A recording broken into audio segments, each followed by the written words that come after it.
This is a battery tester from Lacrosse. It can easily identify which battery may need to be replaced. Let's take a look. Therefore, reducing waste, because you don't want to throw away battery that is fully charged. You can of course use a power meter to do this kind of testing, but they're more difficult to use. So it will be able to test AA batteries. You press it down, so it will make the contact, and it should work with different size C and D.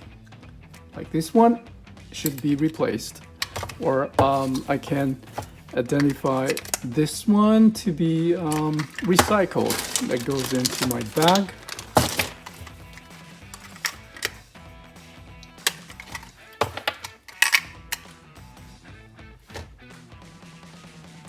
Yeah, it's an analog reader on top.